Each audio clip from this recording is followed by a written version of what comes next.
sticking with the franchise theme for this HBO Central, but this next one started out from the pulp pages of comics back in the late 1930s. Since then, this character spawned toys, TV and radio serials, cartoons, video games, and movies.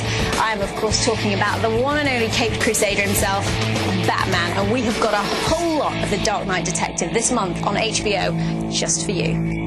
They go by different names, but they have the same agenda. We kill the Batman. Catwoman may look fierce in that whip, but she's got issues. Then there's the Penguin, a villain who is pretty sure of himself. I am a man! But has a soft spot for fish. The Riddler, with an extremely high IQ. That is until his brain is completely fried. Questions? And last but not least, the Joker. Hi. They may bring terror to Gotham, but they've got nightmares of their own. Catch a marathon of Batman movies, Sunday, December 27th on HBO. Now, over the years, loads of actors have donned the cowl with the pointed ears, like Adam West in the TV series, Michael Keaton, Val Kilmer, and of course, George Clooney. And as much as we love Gorgeous George, it has to be said, as all of you Batman fans probably well know, he more or less killed the franchise back in 1997. But in 2005, a director named Christopher Nolan would put a very underrated actor behind the mask and reboot the entire franchise. That actor was Christian Bale, and ladies and gents, he is my man of the month, and this is why.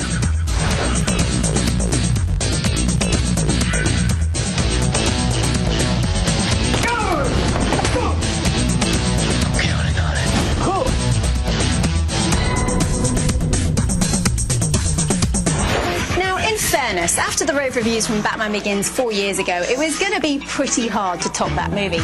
So what did Christopher Nolan go and do? Well, he made it bigger and better, of course. How much better? Well, in a stroke of genius, Christopher Nolan cast the late Heath Ledger to play Batman's arch nemesis, the Joker, a villain whose sole purpose is anarchy. And here we go.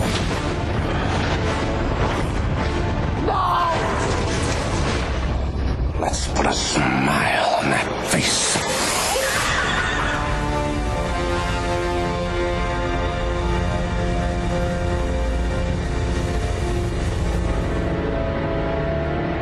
Where do we begin?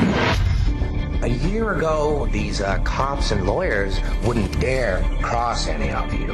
What happened? Batman has come to Gotham. He's created this presence fighting criminals, but it's a very extreme presence using very extreme methods. So what are you proposing? It's simple. Kill the Batman.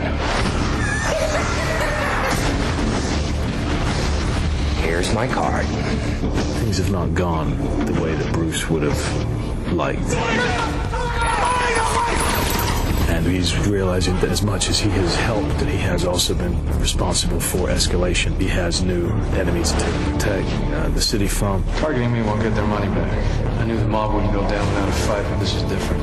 They've crossed the line. You crossed the line first, and you hammered them to the point of desperation. And in their desperation, they turned to a man they didn't fully understand. Evening, Commissioner.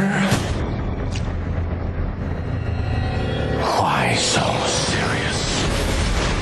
The Joker, I mean, he's really the ultimate screen villain. Good evening, ladies and gentlemen. We're tonight's entertainment.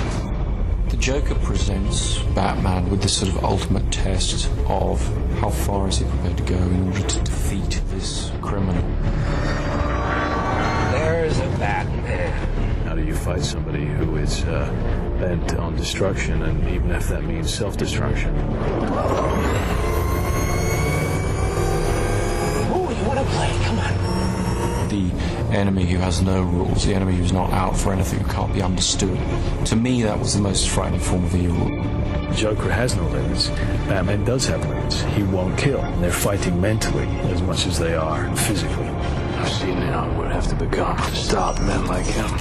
Batman always has that fear, you know, how far has he gone? How many people can you kill to stop people killing people? People are dying.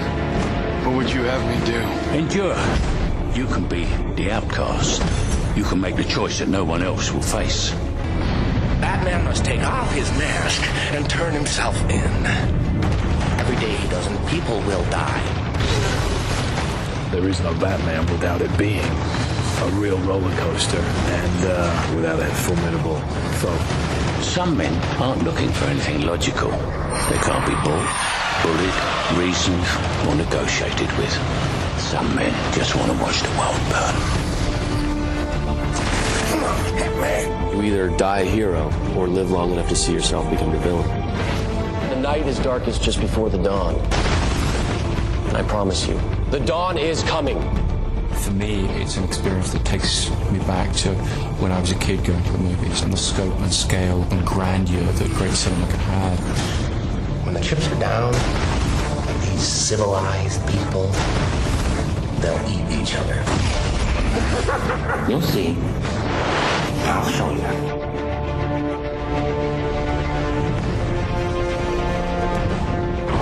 That's right, Michael Caine, Morgan Freeman, Gary Oldman, Maggie Gyllenhaal and Aaron Eckhart rounded off the stellar supporting cast that made this movie one of the highest grossing for its year of release. Anyway, here are some film factoids about the 8-time Oscar-nominated movie, The Dark Knight. Film factoids on The Dark Knight. The film takes place 6 months after Batman Begins ended.